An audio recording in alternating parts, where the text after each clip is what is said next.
Plugado Filmes, produtora de vídeo.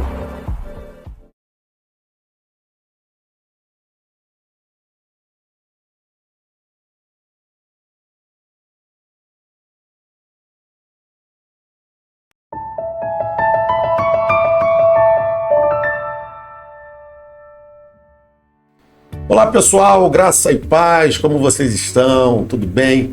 Hoje mais uma resenha do reino, mais um dia especial, mais um dia importante para todos nós, porque nós estamos juntos, nós estamos na presença de Deus. E estou aqui com meu amigo pastor Adilson. Hoje o nosso amigo pastor André teve um compromisso e por isso não está presente, mas nós estamos aqui. Resenha do Reino, um bate-papo informal, descontraído, uma conversa entre amigos sobre o reino de Deus. Nosso desejo é levar até você o conhecimento sobre o reino de Deus, quem somos, por que e para que fomos chamados. Mas antes de qualquer coisa, vá lá no nosso canal, se inscreva, compartilhe, ative o sininho, e com certeza você estará nos ajudando e promovendo o nosso canal para que mais pessoas sejam alcançadas. Pastor Adilson, muito bom dia. Seja bem-vindo mais uma vez. Amigão, e aí? Uma alegria a gente estar junto aqui, criando, e se relacionando e deixando Deus trabalhar, né? Amém. Sendo instrumentalidade na mão de Deus. E a gente está aí nesse bate-papo hoje, hoje nós vamos mudar um pouquinho, né? Verdade, hoje vamos a gente ficar vai bem tranquilo. Eu tenho, muita curiosidade, algumas coisas a teu respeito. E eu creio que você pode abrir o teu coração e revelar aqui pra gente. Vou começar leve, né? Vou começar bem leve aí. É porque a Adilson gosta de... Não, mas eu vou chegar lá, não vamos sair, não vamos chegar lá. Então, muito bom estar aqui, amém, a gente amém. Tá aí na presença de Deus, que Deus abençoe sua vida, que você possa aí dar esse like aí, curtir, compartilhar com mais gente, se amém. Você tem sido abençoado com a resenha do reino. Exato.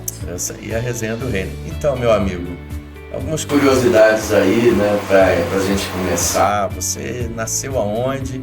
E esse nascimento seria nos dois sentidos, na parte que você nasceu e também em relação à tua conversão. Como é que você veio para Jesus? Alguém pregou?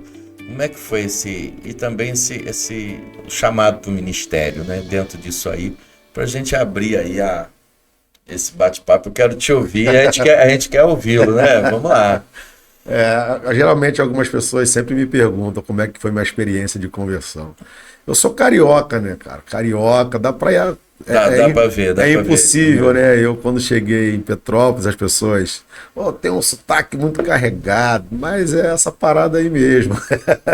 Eu nasci em Marechal, no bairro de Marechal Hermes, no Hospital Carlos Chagas. Inclusive, o hospital que eu nasci foi o hospital que a minha mãe faleceu, metástase. E eu passei 40 e poucos dias da minha vida dentro do hospital, no final da vida da minha mãe, onde Deus a recolheu. Mas eu sou criado em Padre Miguel, na comunidade, Vila Vitem. Tenho 4 irmãos biológicos, mais os agregados. E a experiência da minha mãe de conversão foi uma enfermidade que eu tinha. E segundo relatos e testemunhos, a minha mãe se converteu quando eu tinha mais ou menos 4 anos. E segundo ela testemunhou na igreja há muitos anos, eu entrei praticamente morto na igreja, a Casa da Bênção, no bairro de Quintino Bocaiúva, no Rio de Janeiro. Na época o pastor, se eu não me engano, Cecílio. E aí ele orou e falou: esse menino não está morto. Deus tem um projeto de vida para ele. E minha mãe conta que até hoje, depois dessa oração, o pastor já orou por mim pedindo biscoito de maisena para me dar. Eita. E aí eu fui ressuscitado e Deus fez uma promessa para minha mãe de que ele me separaria para o ministério. Mas isso não aconteceu. Embora criado na igreja, indo aos cultos, minha mãe era uma mulher muito fervorosa de oração. Eu acho que eu fui o filho que mais dei trabalho para minha mãe. Eu acho não, eu tenho certeza, Uhum. Eu fui o verdadeiro ovelha negra da família, como dizem. Dei muito trabalho para minha mãe, muito trabalho. Eu cansei de chegar em casa de madrugada e minha mãe tá orando por mim. Eu me envolvi com o espiritismo, eu fui suspenso como Ogã no candomblé. Tu vê, um cara que foi criado na igreja, que teve experiências na sua adolescência, de ver coisas poderosas de Deus, eu saí do meu ambiente, né, das minhas relações de retiro de igreja, para entrar dentro de uma...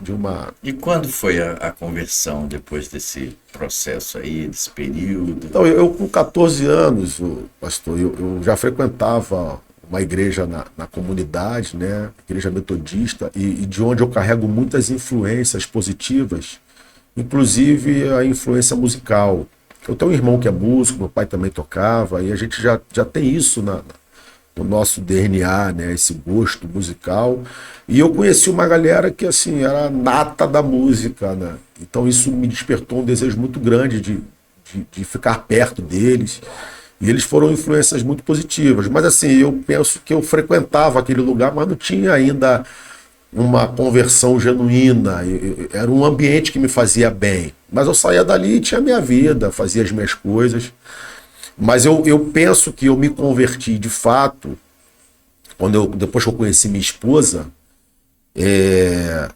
A minha esposa morava em Bangu na época, e eu conheci minha esposa. Eu já vinha de um relacionamento muito frustrado. Eu me relacionei com uma pessoa e nós éramos muito novos, e nessa idade, né, a gente acaba fazendo muitas loucuras. E aí eu fui pai. Eu tenho uma filha de 29 anos, que é um presente de Deus na minha vida. Eu costumo brincar que ela é meu fechamento, né? Sou doido para ser avô. E assim, tá com 29 anos, casada com um menino de Deus também. Hoje ela tá na igreja, trabalha com crianças, é pedagoga, faz pós-graduação. Então, assim, é um orgulho para mim, a Isabela, que é minha filha. Tenho o Daniel, de 19 anos, que é fruto do meu casamento com a Cíntia, que é meu príncipe também. E eu protejo mais o Daniel que a Cíntia, por exemplo, né? Então a conversão foi, pelo que eu estou pegando aqui, foi da música que deu esse despertamento. Exato. A música e o meu desejo. Eu sempre gostei de ler, eu sempre fui muito curioso com as coisas, eu sempre fui muito interessado em questões. Por exemplo, uma das coisas que me levou para o candomblé na época, para você ter ideia, foi o desejo de conhecer a cultura, né? E como eu sou formado em História, embora na época eu não tinha nem pensava em fazer uma faculdade de História, mas isso já gritava, já pulsava no meu coração. Mas eu acredito que a minha verdadeira conversão, quando eu conheci a minha esposa, e ela morava em Bangu, e é engraçado demais quando eu conto isso, e na época, em Bangu, o pastor Vitor, né, e hoje não está mais entre nós, ele era pastor na igreja metodista wesleyana em Bangu. E aí eu, embora criado na igreja, eu tinha minha vida, casado, e a avó da Cíntia gostava muito de jogar buraco. Eita. Então, aos domingos, ela pedia para eu comprar uns salgados num senhor, e nunca esqueço o nome dele, seu Valdivino. E ele morava do lado da igreja metodista wesleyana em Bangu, na rua Fonseca. E ela falava: meu filho, vai lá comprar uns salgados pra gente jogar nosso buraquinho e tal, domingo à noite, porque eu era o cara da noite, eu sempre fui boêmio da noite, vivia na Lapa, em outros lugares, bebendo, e meu negócio era a noite. A noite começava pra mim a partir de 10 horas, era a hora que eu me arrumava pra sair. Entendi. Às vezes ficava 2 noites fora de casa, saía de casa quinta, só chegava segunda de manhã, entendeu? Era a minha vida. Então, assim, com a Cíntia, eu ficava jogando um buraco com a avó dela, falava assim: vai lá comprar o salgado. Então eu comprava, pedia para fritar o salgado, levava aí 30 minutos. Aí o que eu fazia? Então me dá minha garrafinha de cerveja, me dá meu copo, e aí eu ficava encostado num poste do outro lado da rua, vendo o pastor Vitor pregar. É mesmo? Geralmente, o horário que eu ia comprar era o horário da pregação. Estava saindo do louvor para a pregação. Então eu ficava ouvindo ele pregar do outro lado, com a garrafa na mão. Tinha um pipoqueiro que ficava esperando o culto acabar para vender pipoca. E eu ficava lá ouvindo e falava assim: pô, esse cara fala bem, cara, gostei, pô, interessante e tal. E eu passei alguns meses ouvindo as mensagens do pastor Vitor com uma garrafa de cerveja na mão. Bebendo e me interessando pelos assuntos que ele falava de púlpito. E interessante que a madrinha da Cíntia, né, a tia da Cíntia, ela passou a frequentar essa igreja. E ela trabalhava no Estado e trabalhava numa universidade na área da Nesse saúde. tempo você já estava casado, então? Já né? estava recém-casado, recém-casado. Quantos anos? Então, na verdade, eu comecei a ouvi-lo, eu ainda não era casado. Levou mais de um ano esse contato, vendo as mensagens do pastor. Porque eu não era casado, eu casei em 2001, 19 de janeiro de 2001. Né? Eu comecei... Foi nesse período 2000 por aí. Na verdade, eu fui para lá em 2002, para você ter ideia. Então, assim, olha só, eu casei em 2001, ficava ouvindo, e só em 2002 que eu fui lá na igreja. Então você foi a ovelha do pastor Vitor. Eu fui uma ovelha. Foi teu pastor ali. Eu fui uma ovelha sem participar do rebanho. Uma ovelha de ouvir. Desgarrada. Exatamente. Né? E a tia da mais Cíntia. Perto do aprisco. Exato, né? exato. E a tia da Cíntia, ela passou a frequentar essa igreja e levou a Cíntia. E a Cíntia odiava a igreja. Vem de uma família que era uma família politeísta, acreditava em tudo quanto é Deus, né? Uhum. A minha sogra era uma mulher que qualquer coisa que você falasse para ela que dava certo, ela fazia. Não, a folha ali cura, me dá a folha. Não, o fio de cabelo, me dá o fio de cabelo. Então, assim, era uma família muito carregada dessa religiosidade, desses dogmas religiosos. Se diziam católicos, mas adoravam santos, se diziam espíritas, mas adoravam outras imagens. Assim, era uma salada de religiões. Uhum. Então, assim, só para ir um pouco mais além, já entrando para... Eu ia passar a bola para você me perguntar, mas eu vou esticar mais uma pergunta. Aí você falou da tua formação de história, né? Isso. Aí também teve a formação de psicanálise. Isso, exato. Você quer falar um pouquinho sobre as duas? Eu me formei em História porque comecei a me relacionar com um grupo de pessoas da Zona Sul do Rio de Janeiro, né? E durante muitos anos, uma média de 18 anos, foi o meu ciclo de relacionamentos e onde despertou em mim o desejo de estudar mais, uma galera muito estudiosa, muito intelectual. Daí eu já exerci uma atividade física durante muitos anos, era professor. Jiu-jitsu? Não de jiu-jitsu. Jiu-jitsu eu também sou professor. Isso também é legal entender essa área, assim, que... Eu sou baixinho, mas sou faixa preta de jiu-jitsu. E sou mestre de capoeira também. Então vou parar de polemizar aqui algumas coisas contigo aí. E aí perder nessa aí. Eu fui fazer história. Uhum. Mas eu fui fazer psicanálise depois de pastor já, né? Já pastoreando, eu fui fazer psicanálise, porque eu sou formado em teologia pelo Ceforte, que é o seminário teológico da Metodista Wesleyana, mas não é um seminário reconhecido pelo MEC. Uhum. O que eu fiz, faltando um ano para terminar, eu conheci, através de um panfleto na rua, eu conheci uma universidade que tem um núcleo no Rio de Janeiro, no bairro do Encantado, que é de Roraima. E aí, o que eu fiz? Eu convalidei o meu diploma, então pela Universidade Federal de Roraima. Entendi. E lá eu fiz contato com um pastor, muito gente boa, fera em escatologia, e ele me deu algumas bolsas, e eu comecei a fazer um montão de pós-graduação. E aí foi onde eu fiz a psicanálise. Tive que fazer psicanálise, tive que passar por todo esse processo. Eu não exerço a psicanálise, mas me ajuda muito. Em relação à psicanálise, duas perguntas. Uma, né, o que você tirou dela, e a outra, você fez análise, né, com certeza, de alguma análise que mexeu contigo, que ficou marcada, né? Você pode abrir aí pra gente? Posso. Porque tem sempre essa coisa do religioso, né? A gente olhar a psicanálise como uma coisa... a igreja, ela uma coisa boa, né, na história da igreja que a gente percebe é que ela aprendeu um pouco de ciência, de tecnologia, de psicologia, né? A parte psiquiatra, a gente vê princípios, até lendo Augusto Cury, eu consigo enxergar a Bíblia o tempo todo ali. Pegando algumas coisas dele, e aí o povo cristão, uma boa parte, abriu os olhos para essa área que acaba ajudando também aquilo que não é espiritual, que é emocional, o que é de alguma patologia, né? Sim. O que você pode me As relatar pessoas, a tua experiência. as pessoas têm essa resistência, mas a própria Bíblia fala disso. Jesus falou, não andeis ansiosos. Paulo falou em Filipenses 4, né? Não sejam ansiosos. Então, a ansiedade não é o mal do século XXI, isso já acontecia na época de Cristo. Essas doenças mentais e emocionais que reverberam e geram em nós doenças físicas também, elas precisam ser tratadas. Eu, de certa forma, tinha uma certa resistência. E esse pastor foi um grande influenciador na minha vida para fazer psicanálise. Eu não queria fazer psicanálise.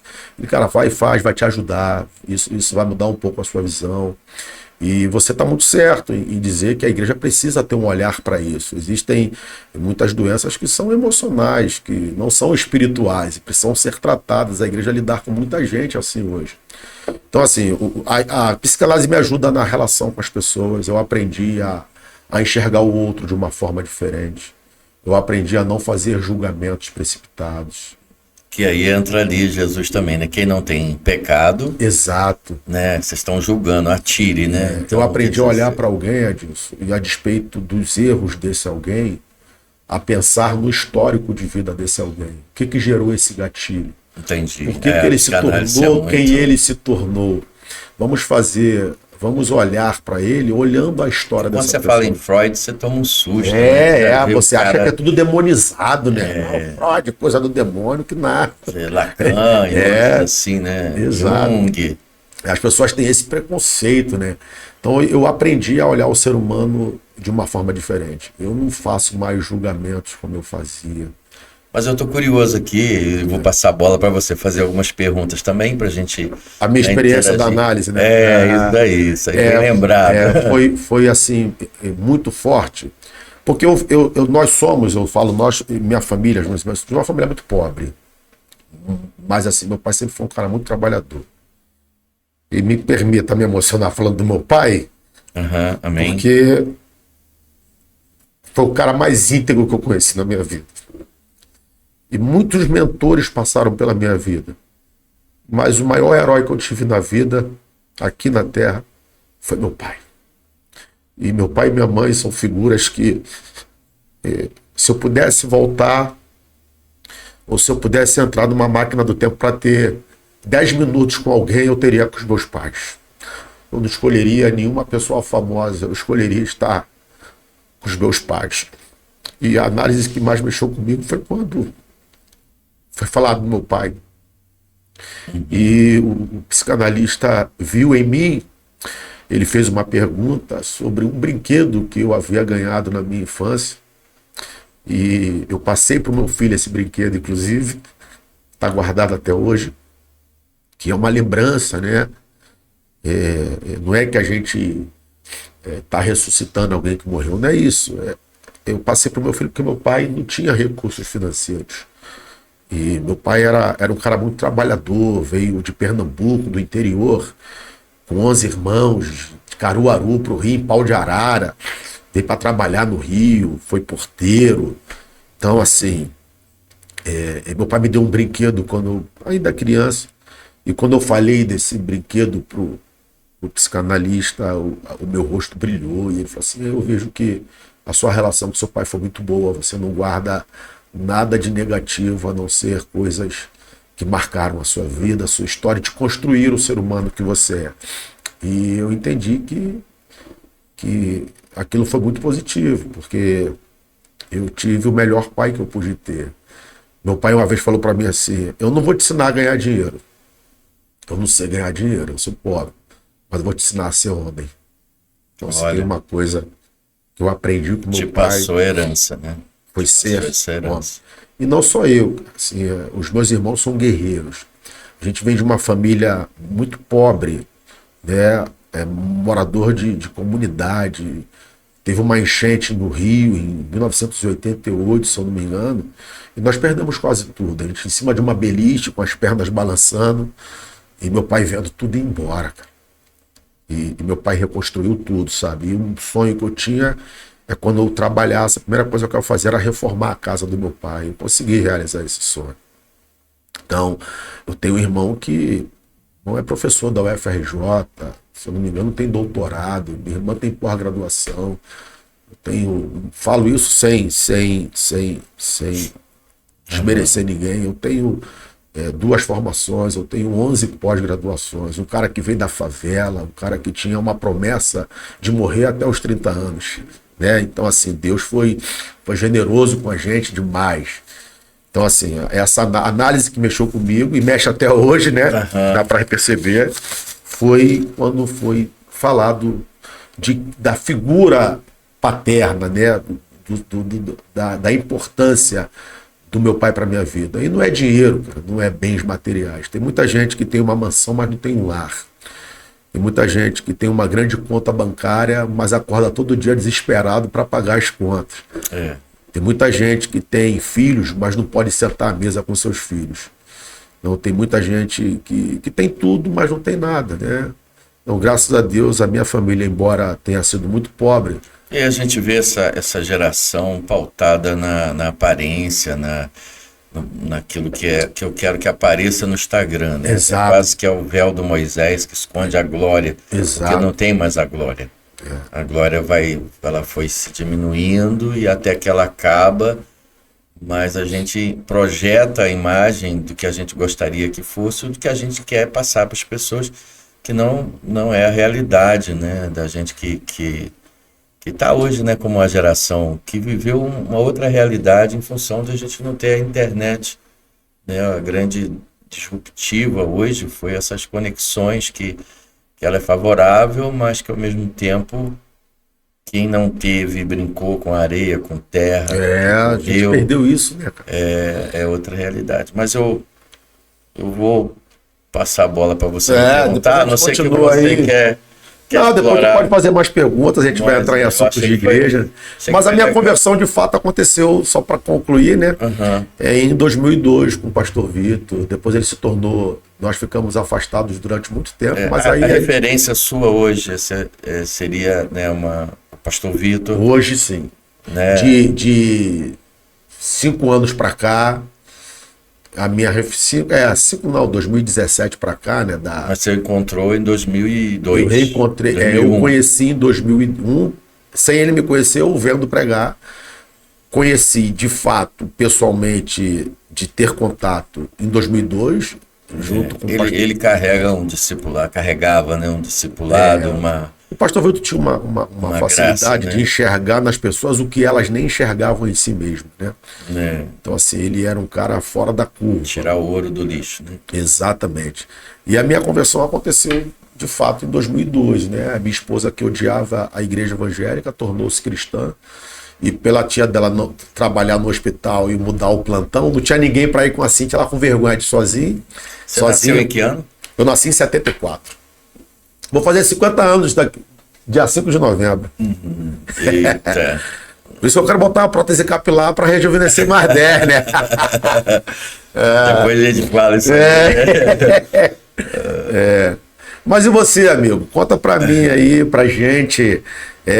Você já falou uma vez, eu acho que é interessante as pessoas ouvir isso de você, da sua experiência também de conversão. Você estudou para ser padre, né? Tu tem uma cara de padre, rapaz. Sim, a coroinha já tem, ela tinha só a coroinha. Da frente foi. Ô Marisa, não tem a cara de padre, mano. Mas conta pra gente essa experiência sua de ter estudado para ser padre, o que te levou a sair desse universo. Então, me permite falar um pouquinho da origem ali, isso, claro, isso, a sua origem, seu nascimento. Eu sempre achei que eu não tinha nada a ver com mineiro também, porque eu nasci em Miradouro, lá perto de Muriaé, a zona da Mata Mineira, e eu vim para cá na época estava acontecendo o êxodo rural, aonde as pessoas deixavam a parte de dificuldade que estavam tendo ali na roça, né, na chamada, e começaram a entrar para as oportunidades que estavam gerando nas cidades. Então meu pai veio, e meu pai trabalhava com bicicleta, e aí a minha mãe aqui começou a fazer o curso de cabeleireira, né, na Ana Francisca. E a gente veio para cá, eu devia ter uns 2 para 3 anos, o meu irmão tinha um ano e pouco. E a gente veio, então eu achei que não tinha pego essa cultura, né? Mas a gente sempre visitando. Então hoje eu gosto do angu, legal. Do torresmo, não tem comida melhor que a mineira, né? Então eu acostumei a tomar leite com angu, biscoito de polvilho, algumas coisas assim que não sei se vocês, algumas pessoas, o que ele tá falando ali, né? Que língua é essa, né? Essa garotada Igual você nunca falando vai de entender. Pernambuco ali. Então eu vim para cá e assim, eu sempre tive no coração um desejo de chegar para Deus. E a visão que eu tinha, que o cara mais perto de Deus que tinha era o padre, né? Que era o sacerdote. Então aquela visão daquela roupa, daquela batina. E aí eu indo à igreja, à missa, eu olhava para ele e falava assim, cara, eu quero isso aí. Eu quero isso aí. E aí despertou, né? Eu entendi que a minha vocação era ser padre. Só que tinham 3 coisas que tinha que renunciar. Né? Castidade, né? Ali, que era bem o voto de pobreza, né? Que era uma coisa assim, na verdade são as 2 coisas, e ali a entrega, né? E eu comecei a entender, e aí eu falei, eu vou começar no seminário a gente tinha a possibilidade de estudar francês, grego, inglês, né? Então a gente tinha ali o latim, né? Eu entrei nessa época de filosofia também. Aí a formação eram 3 anos de filosofia e 4 de teologia. Então eu peguei um pouco mais cedo, né? Na época mesmo de adolescente, que tinha ali ainda terminando o chamado 2º grau, né? Que hoje é ensino médio, ensino né? médio. Então eu peguei assim um pouquinho antes, a 3ª e a 4ª série, e ia fazer o 2º grau lá, ensino médio, e depois fazer a filosofia e a teologia. Então nesse período eu estudei 2 anos, né? 2 anos assim. Um tempo bom, né? Aí quando chegou o 2º ano eu comecei a ter uma decepção, né? Dentro daquele sistema, e entender que não era ali o meu lugar. Eu comecei a ler a Bíblia. Na verdade, eu comecei a ler a Bíblia. E eu, na Bíblia, eu li Salmos, eu li Sabedoria, né? Livros que eram, né? Nem tem, né? Nem tem, e Provérbios, e aquela leitura de Salmos me confrontava na questão da idolatria. Não terás, não farás, tem boca e não fala. E eu comecei a entrar em conflito, né? E vi que tinha algumas coisas. Eu cheguei perto do bispo da época e eu peguei a Bíblia e mostrei para ele. E aí ele falou para mim que eu tinha que ler um cara bem famoso ali, Tomás de Aquino, um cara muito famoso, Agostinho. Santo Agostinho. Eu tinha que ler, eu tinha que ler Santo Agostinho, que a Bíblia não tinha coisas ali que eu não podia me apegar, e aquilo me trouxe um conflito, porque a minha profissão de fé até hoje é crer na palavra de Deus. E a partir dali eu comecei a me programar para sair. E ali numa das vezes que eu voltei para casa no final do ano, eu não voltei pro seminário mais, né? Desistiu. Desisti. E ali comecei a quebrar, né? Uma das coisas quebradas, que eu arranjei uma namorada, né? Já não podia mais voltar de forma alguma, né? Não dava para voltar, mas eu já tinha decidido ir embora, né? E ali eu já não estava mais lá. E ali eu me perdi, fiquei 1 ano no mundão, e foi uma época assim de 17 para 18 anos.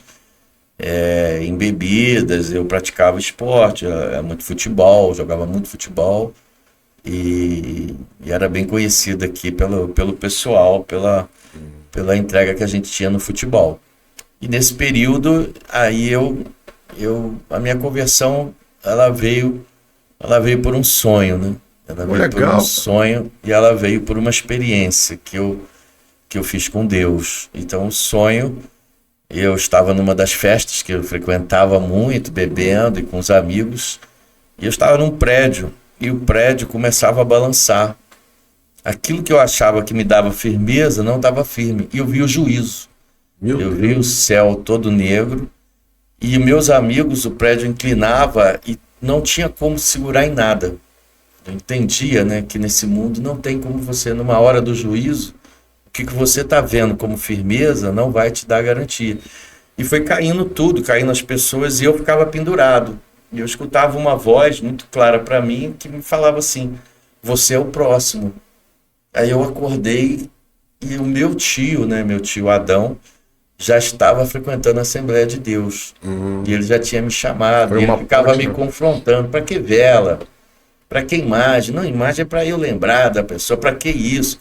E aquilo veio me conflitando, e eu, mesmo fora de onde eu estava, eu ainda tinha raízes ali, né, daquele ensino, daquela cultura, carregava aquilo ali. E aí ele me confrontando, aí eu fui para a igreja.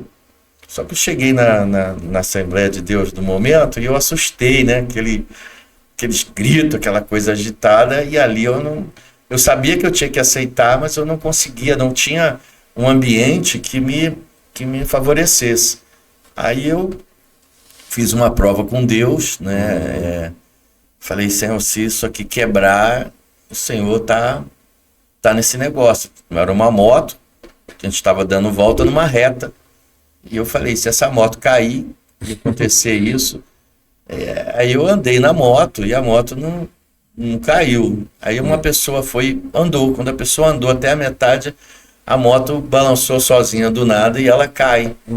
Aí o cara fica olhando para mim assustado. Ele falou, o que aconteceu? Aí eu escutei de novo a voz no meu coração. Aí a voz falou, era para ser você. Só que eu te poupei para te mostrar o quanto que eu te amo. Meu Deus. Aí ali eu tive certeza. Eu tive certeza. E quando eu me converti foi uma luta, né? Porque aí eu fui na igreja do pastor Carnaval, na Batista. Né? Carnaval, a gente brinca. Um abraço, hoje, Carnaval. Né? Na época, lógico que não era ele, né? Eu esqueci o nome do pastor. Mas tinha lá um teatro, né? Um teatro. Legal. Antigamente era muito comum, né? Teatro nas igrejas, né? E cantou aquele louvor, ao sentir o mundo ao meu redor, nada vi que podia ter paz. Isso é altos louvores, né? Só em Jesus eu encontro a paz. Em Jesus. A paz real, você vai... Esse é bom demais. Aí eu comecei a chorar, né? Aí eu entreguei minha vida para Jesus. Aí meu pai me falou naquela semana, você não vai se batizar, você não é mais meu filho. Aí foi a segunda vez que eu ouvi a voz de Deus, ou a terceira, né? A primeira no sonho, a segunda audível.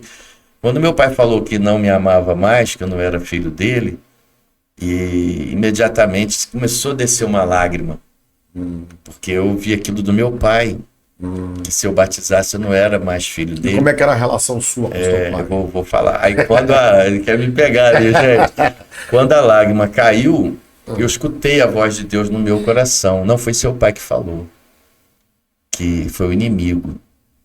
E você não é mais filho do inimigo. Você é meu filho. Meu Deus.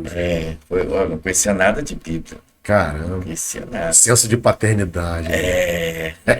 Por isso que eu acho que a cura está na paternidade. Aí quando a lágrima caiu, aí ela já caiu alegre. Aí eu falei, então Deus não deixou que aquela mensagem de rejeição entrasse no meu coração e bloqueasse a obra do evangelho que ele tem na minha vida. Então eu tive essa experiência, né? Minha relação com meu pai até hoje ainda não se converteu. Mas ele já se converteu. Ele tem atitudes de cristão, não sendo cristão. Ele até expulsar demônio, ele já expulsou. Foi mesmo, sério. Eu vi lá no dia da conferência lá, o vídeo lá, ele te elogiando, ele sua então mãe você lá. vê o jeito que ele fala, a vida, né? Verdade. Então ele vai na igreja, ele foi até na igreja do meu irmão, ele frequenta. Então, assim, para entender um pouco mais dessa linha, que eu acho que é legal, né, continuar, para ver assim no meu batismo, né? Então, o meu batismo, eu fui assistir um batismo em São José do Rio Preto, não tinha intenção de me batizar, porque para mim eu tinha até que pedir ele, novo, de 18 anos, mas ainda bem conectado à minha casa, né? Aquele peso. E ali, quando todo mundo batizou, eu perguntei para Deus, pai, o que eu preciso para ser batizado? Aí abri a Bíblia mesmo, e o versículo que diz assim, aquele que crê e for batizado será salvo. Pronto. Aí escutei Deus me perguntando de novo, você crê? Eu falei, isso no pensamento, eu conversando com Deus sem... Entendi. Ali, aí quando eu falei assim, Senhor, eu creio, mas Senhor, não tem, já aconteceu. Aí Deus falou, e se eu quiser que você volte à água agora? Eu falei, tá, Senhor, se o pastor falar que ainda tem alguém que quer ser batizado, se ele falar essa frase, eu vou. Rapaz, pra que eu falei isso? Na época eu pensei assim, né? Quando eu terminei de pensar isso, o pastor fala, Deus está me revelando aqui que tem pessoas aqui. Que ainda tem. Aí eu fui, né? A gente pregou até uma mensagem outro dia dizendo assim, olhe de novo. Caramba. Olha de novo para a água, que tem gente que não foi da primeira que vai na segunda. Foi o caso de Filipe com o eunuco, né? O que me impede de ser batizado? Se tu creres. Foi esse texto que eu abri. Aí. Atos capítulo 8, né? Se tu creres, irmão. Só que eu não tinha sentimento, era uma semana. É verdade. Aí uma semana que eu já tinha bebendo cerveja aquela semana. Então, assim, eu me batizei e aí tô até hoje aí no Evangelho. Então, assim, essa foi a minha experiência aí que eu tive. E, Adilson, você é uma referência em Petrópolis. Pode ter certeza disso. Você e outros aqui, eu sou um cara novo na cidade, né? A gente vai falar sobre isso também, acredito. Mas você é uma grande referência ministerial, pastoral. Mas, tu botou água? Botei. Eu nem vi. Rapaz, o copo do profeta não pode ficar vazio, não.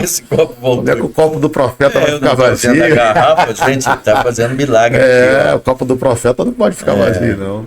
Mas conta então, Adilson, como é que foi a sua chamada para o ministério pastoral? Qual foi o processo que você teve que respeitar? Porque eu penso que o grande problema de algumas pessoas é não respeitar os processos. Uma vez eu ouvi uma palavra muito interessante, e eu gosto muito de Davi. Davi é uma figura muito, muito significativa.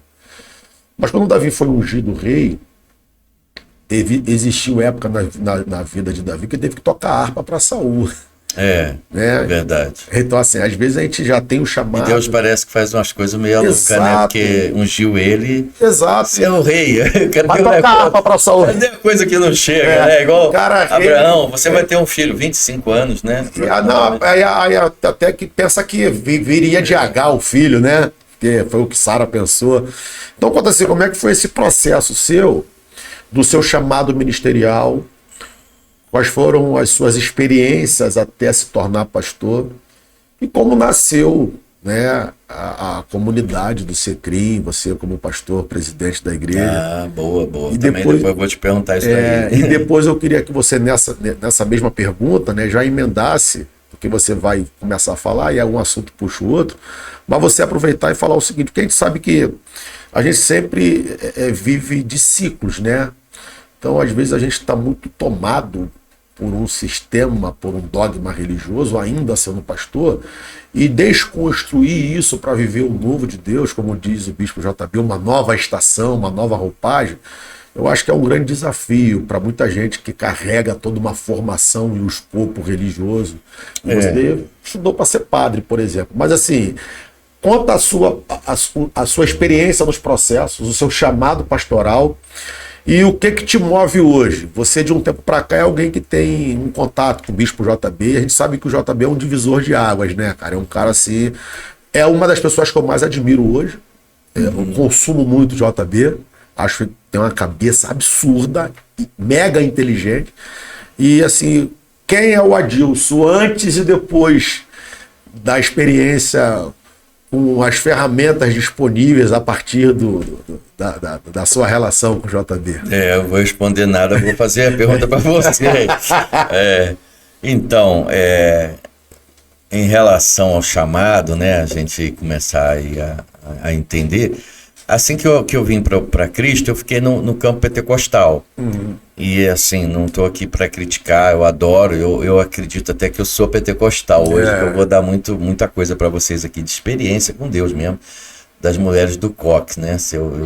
Eu passei a me lançar com muita força, porque eu fiquei assim praticamente os 3 anos sem namorar nesse momento, porque eu vestia uma roupagem muito caracterizada do momento, da minha época. Eu usava um paletó que era de um bisavô de um avô, então devia ser lá de 1900 alguma coisa lá. Não dizer bisavô, era do avô de um velhinho. Então aquele paletó, minha mãe um dia botou fogo nele, porque ele não era azul, ele era desbotado. Eu só andava de terno, gravata, paletó. Então eu vivi um momento muito forte com Deus quando eu não entrei para a religião, virar um religioso. E vivi um período religioso.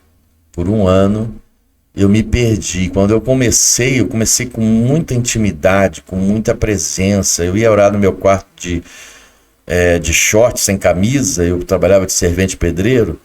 E eu ia orar ali, estudava à noite. Então construindo a nossa casa, eu orava ali, eu via Deus no quarto, eu tinha visões, revelações, manifestação da glória. Aí um dia chegou alguém e me viu ali carregando areia, sem camisa, e falou para mim que Deus não se agradava daquilo. E aí eu fui, botei a camisa de manga comprida, botei calça e fui orar. Quando eu fui orar, eu senti o gelo. Eu senti o gelo da imposição de alguém. Então eu atravessei esse tempo que me deixou preso. É você ir à igreja com uma gaiola preso dentro dela. Então eu atravessei esse processo da juventude e isso também ninguém vai chegar perto de você, nem para namorar, um cara fanático. Eu fiquei fanático. E depois eu tive o tempo de sair dessa casca, eu fui para uma outra igreja e aquela, né, denominação hoje já está atualizada, não tem nada que falar. Eu acho que o defeito ali nem foi da denominação, são de pessoas que vão querer te controlar ou induzir você a criar um padrão para sua vida, né? Em cima dele para que a glória venha. E aquilo, né, hoje a gente entende muito bem, mas foram fases que eu enfrentei, que eu passei ali.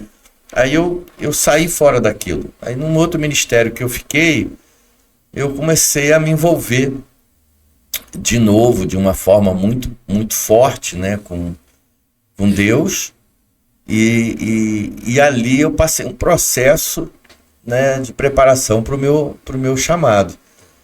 Só que aí eu entrei em uma dificuldade. Eu já fui tipo um presbítero, né, foi levantado, mas não era o pastor. E ali naquele ponto, eu vivi uma época em 97 de movimento de Deus muito forte. Eu cuidava de uma igreja na Estrada da Saudade, que ela tinha, antes era uma célula, com 6, 12 pessoas, que era o máximo. Quando eu abri, o primeiro culto deu 200. Meu Deus! E manteve isso aí. E a igreja nem cabia. Eu fazia um estudo domingo de manhã e dava muita gente. E a gente tinha muita cura, muito milagre. Eu passei esse período de... Teve um dia, eu nem vi que tinha uma pessoa endemoniada. Eu olhei e falei assim, você pode me seguir? Quando eu falei assim, já veio todo torto. Aí eu com o dedo assim, e aquilo me deu o período da vaidade. Aquilo me deu o período da vaidade. Poder, né? Porque eu vi muita cura, né? A gente via assim, era muito notório, aquilo atraía. A igreja não tinha, e a denominação que a gente tinha começou a bater em mim. Porque nós glorificávamos, né? Eu tenho gente que está hoje comigo no ministério que é dessa época, tem coisas até que eu não me lembro, que eles falaram que acontecia, que eu não me lembro mais, esqueci, que foi tanto... Muita experiência, profecias também, uma pessoa grávida eu falar que é gêmeos.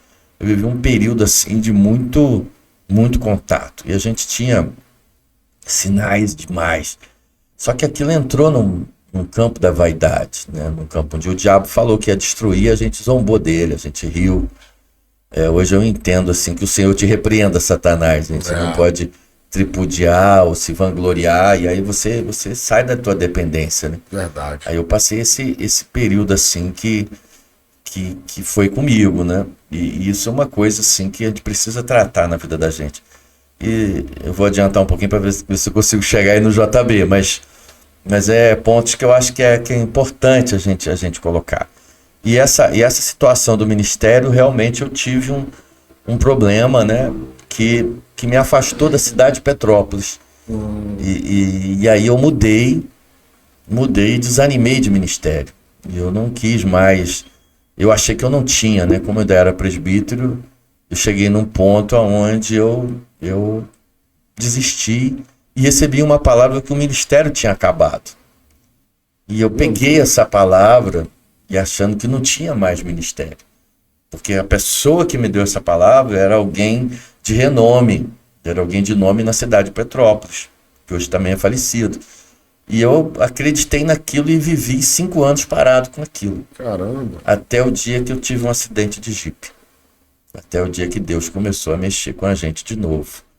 Aí já tinha o Felipe, né, meu filho com 2 anos, hoje está com 22, tem 20 anos isso. Foi da época que eu retomei, e aí retomei teologia, retomei fases mas eu tive o processo, né, de desde 87 até 99, um período assim que eu queria muito entrar para pastor mesmo, não cheguei no ministério. Foi o processo que você falou, né? E aí quando eu estava em Macacu, eu comecei a ouvir Paulo Borges nessa época, e comecei a ouvir um irmão, porque o que me atrapalhou foi eu achar que tudo estava preso dentro de uma estrutura denominacional que eu havia sido formado. Então eu achava que Deus estava só ali, e sempre eu usava o termo, mas na obra, mas ali, naquela denominação. E um dia um pastor olhou para mim, nem o pastor, é um irmão, né? Simão me ajudou muito, né? Posso citar o nome dele aqui, Jocinei.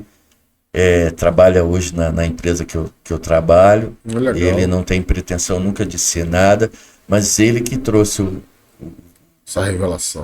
o Paulo Júnior, né? E Paulo Borges. E ele trouxe para mim uma palavra que ele falou: você está falando na tua denominação, mas você não está falando no reino. Ele pegou pela minha fala que eu não me conectei no reino. Estava preso a uma estrutura, né? Aquele podcast que eu te falei. Às vezes a estrutura sustenta a A estrutura. gente trabalha pela estrutura para sustentar a estrutura em Depois nome da estrutura. Você se conecta à estrutura, Exato. à denominação. Então hoje você está preso. Então eu vivi amarrado, porque ali realmente, aí depois eu entendi aquela palavra do referente do pastor que tinha sentido. Porque o ministério acabou naquele escopo, naquela estrutura. Acabou preso àquele padrão religioso. Aquele que você padrão estava preso, religioso. né? Então aí eu tive o ponto do acidente. Então o que foi o acidente? O acidente, eu comecei a prosperar, porque quando eu não estava na estrutura, eu recebia as chamadas palavras de maldição. Meu casamento vai acabar, tu vai ficar quebrado, tu vai quebrar financeiramente. Então não faltava palavra ruim de dentro da igreja, né? De muita gente que aconteceu, né? Não tô aqui para julgar ninguém, nem para condenar ninguém, mas né? foi um fato, né? Mas tá no tempo ainda para chegar Já passou, no JB? Já passou? Então eu vou contar isso aqui, vou entrar um pouquinho no JB, depois a gente pode, né, continuar um outro dia. A gente faz o segundo tempo, é legal. Mas assim, o acidente foi que eu tava ouvindo no carro a Xuxa, cantando musiquinha da Xuxa. Então eu vou falar e vou chegar no JB aqui. E eu não queria mais compromisso. Eu era o crente de ir na igreja, de me esconder em Cachoeira de Macacu como pastor. Não queria ministério, e ali não falava do que eu tinha vivido, dos milagres, da glória que Deus havia de trazer, né? Então eu não queria isso para mim. E não tinha, nem eu nem Marisa, a gente estava bem. É o grande problema, né? É você dando certo no lugar errado. Eu estava bem. Então, financeiramente, não tinha problema. Eu tinha uma loja de material esportivo, tinha uma casa, tinha um Jeep alongado, tinha mais 2 carros ou mais um outro carro. E eu estava bem, né? Então, financeiramente bem. Indo na igreja como agente secreto, salvo, sentado e satisfeito. São os 3 S. Então estava tudo bem. Aí Deus mexeu na zona de conforto. Porque quando eu subi com esse Jeep, um carro, um rapaz bêbado atravessou na nossa frente, o freio do Jeep não segurou, a Marisa bateu a cabeça no para-brisa, o vidro veio, cortou a vista dela. Jesus. E machucou a cabeça do Felipe, do meu filho, 2 anos, e não aconteceu nada comigo. Lembra da moto? Não aconteceu nada ali comigo. Não sofri nenhum arranhão. E naquela hora ali, no sufoco, queira você acreditar ou não, eu fiz o Jonas de dentro da boca do peixe.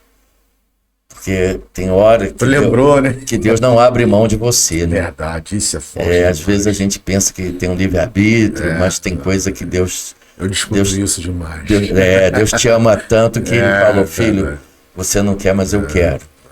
E ali eu fiz uma oração, falei: pai, tô de volta. Amém. Eu voltei. Né? Se é para ressuscitar, eu vou ressuscitar. Aleluia. Tira essa pedra dessa caverna, empurra ela que eu tô voltando. Aí eu voltei, né? E ali Deus começou a fazer milagre de novo, né? Amém. A Marisa foi Foi pro médico para fazer a cirurgia e quando tira o tampão do olho, a cirurgia já estava pronta. Jesus. Espírito Santo de Deus. Amém. E ali a gente... E ali Muita experiência. ali tem coisas ali que não dá tempo de eu colocar aqui, porque ela inicialmente também não quis me acompanhar. E ela não tinha intimidade com a Bíblia, não lia a Bíblia, não tinha sido batizada no Espírito Santo. E tudo aconteceu nesse período. Que a diferença do ministério, para mim, foi ter o ministério sozinho e ter o ministério com ela. Na estrutura que eu estava, se valorizava uma mulher que andava atrás de você. Na estrutura que eu tô, uma que caminha contigo, conectada a você, ao lado, dentro. É o que Deus tirou de nós, né? É a representação da igreja que coopera com o evangelho do reino. Amém. Né? Não é a gente... Hoje você não vive da estrutura. Você está em uma estrutura para propagar o que você tem vivido em Deus, né? Do reino, né? Aí daquele momento para cá, aí a gente veio para Petrópolis, aí eu vou pular um pouquinho a história da Secrim, para entrar e finalizar aí com o Bispo JB, com algumas referências. Mas a Secrim foi fundada quando? Só para a galera aí. Então, em 2007, né? 2007, quando foi desse período, eu voltei em 2004 e eu comecei a ajudar o ministério. E ali eu fui confrontado do desejo de ser pastor. Eu tive que não querer ser pastor para ser pastor. Eu fui confrontado por uma pessoa, ela é até da Polícia Militar de Friburgo, capitã lá, e eu tive lá, e ela é cristã, e ela me perguntou, por que você quer ser pastor? E aquele confronto de ter a motivação certa para servir no ministério. Por que você quer o ministério? Então eu passei esse período de repente não querer. E aí tudo aconteceu. O Lester veio, me ordenou. Eu tinha feito já um trabalho em cima da teologia sistemática, do livro de 700 e poucas páginas. E comecei a ter já esse ministério, né, pautado não na letra, no sentido de que era realmente no poder de Deus, no evangelho assim, mas também que precisa ter essa base de conhecimento. A gente foi aberto para outras leituras e dali para lá eu me lancei. E aí Deus começou a me revelar que tinha um povo me aguardando em Petrópolis. Legal. Uma pessoa já havia me dado uma palavra que esse povo estava em outro lugar.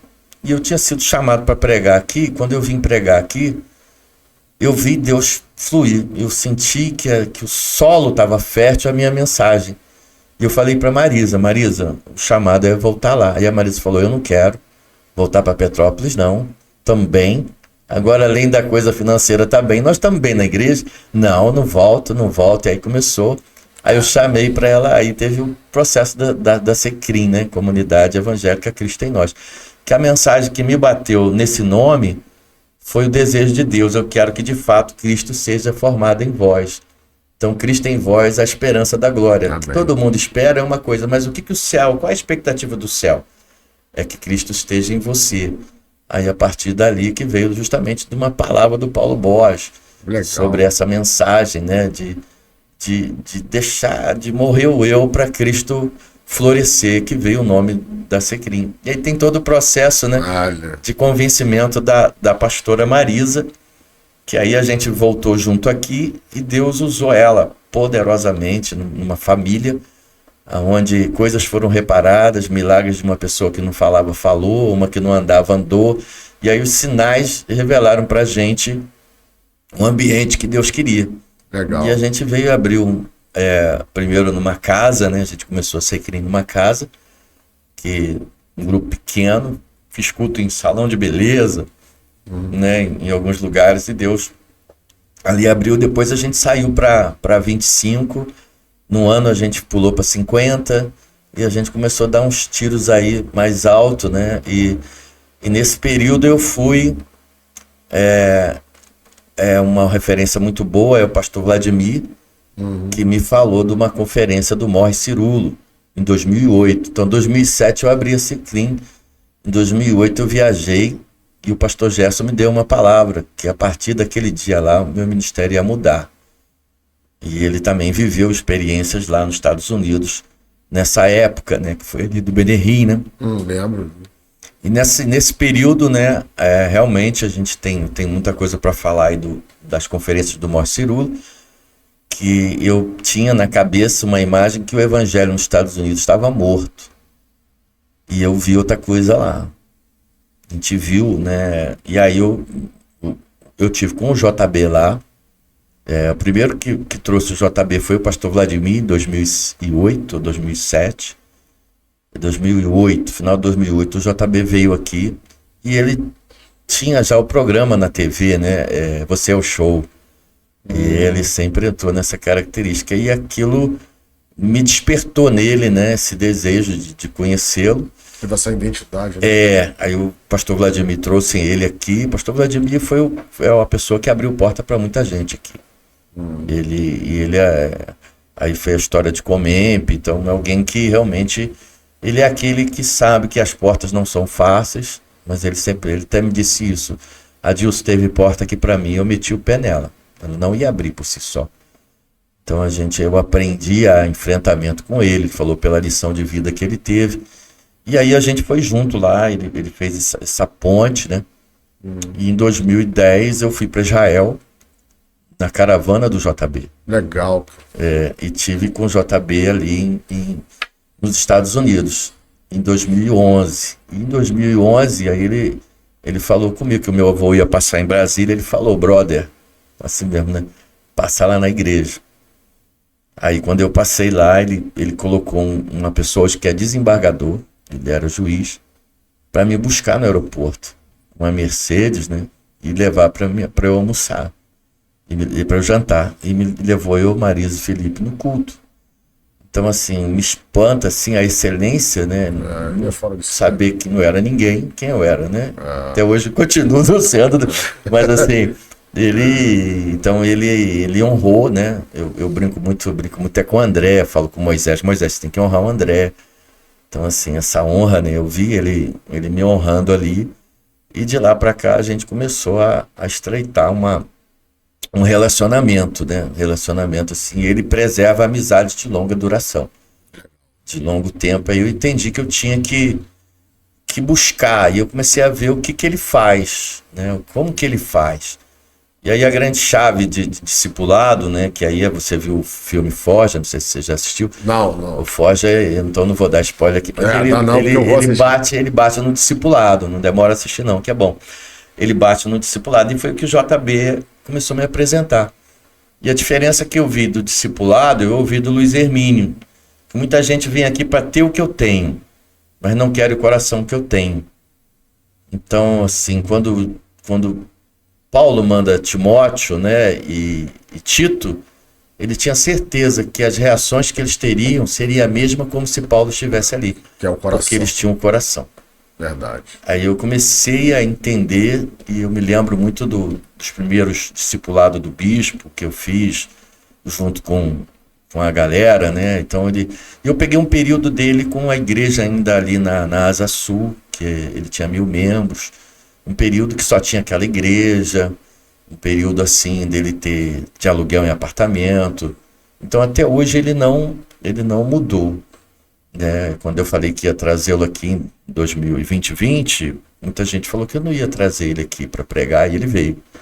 Então assim, ele tem muita coisa que a gente pode falar, que o tempo não vai permitir, mas vai ter outra oportunidade, né? Mas assim, foi um ponto assim.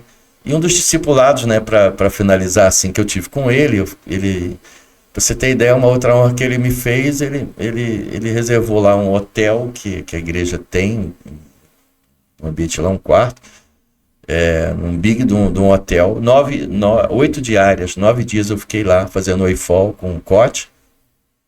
E aí eu pedi um discipulado a ele. Aí no último dia, no grande dia da festa, ele falou que ele tinha 5 minutos para me discipular. Aí eu falei, poxa, eu tô aqui há 9 dias, você vai falar comigo 5 minutos? E ele olhou para mim e falou, quanto você quer? Eu falei, 15. Aí ele falou 10. Em 2 minutos ele terminou o discipulado. Te desconstruiu. Ele fez uma pergunta, ele fez uma colocação para mim que mudou tudo. Foi um divisor de águas. E aí eu vou te entregar aí você desse podcast, né? Aí ele olhou para mim e ele falou, você não tem foco.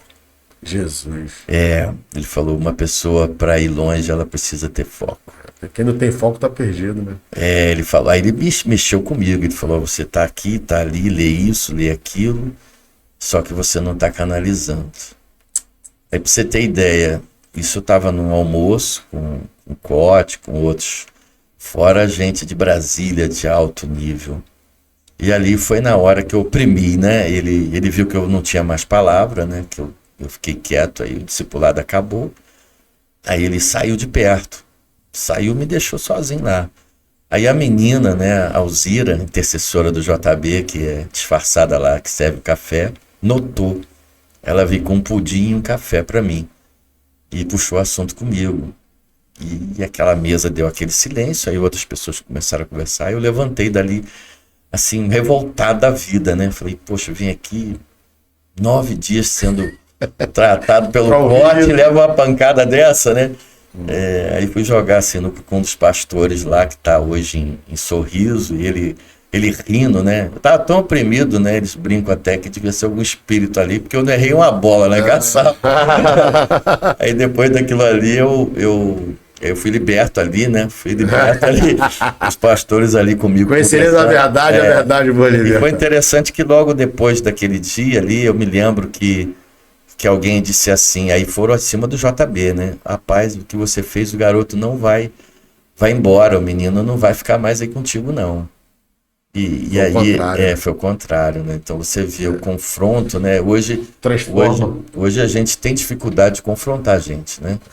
Tem muita gente que ir embora, né? Então eu vou dizer igual, para onde iremos nós, né? Isso aí. Então é isso aí, obrigado aí, William. A gente vai ter que continuar esse podcast no próximo, falando sobre um pouco dessas conexões do presente. Eu quero falar um pouco sobre o meu chamado também pastoral, por que eu sou pastor, como isso começou. Mas a gente vai fazer isso no próximo encontro, né? O assunto foi muito bom, muito legal. Então a gente já está com o nosso horário estourado. Por hoje a gente vai terminar.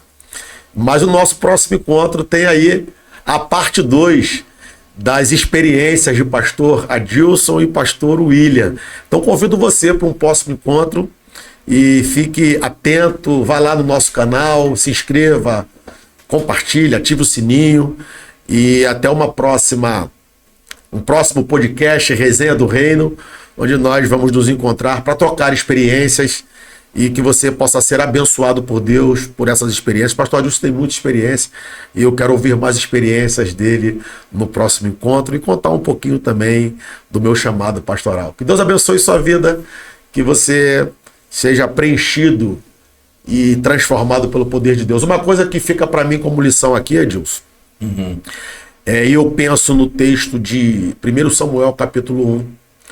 A Bíblia fala que Eucana oferecia a porção dobrada por Ana não ter filhos, mas Ana chorava, Ana se angustiava, e Eucana disse assim, não sou eu melhor do que 10 filhos?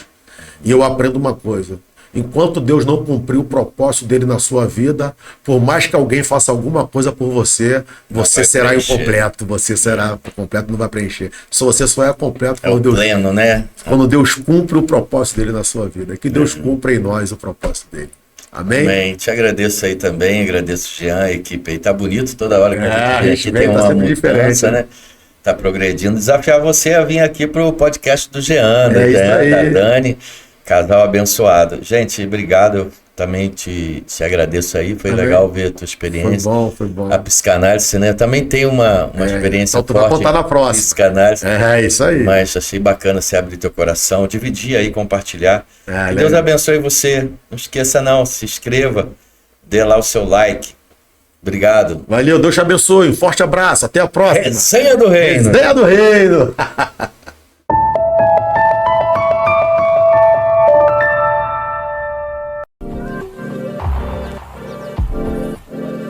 Plugado Filmes, produtora de vídeo.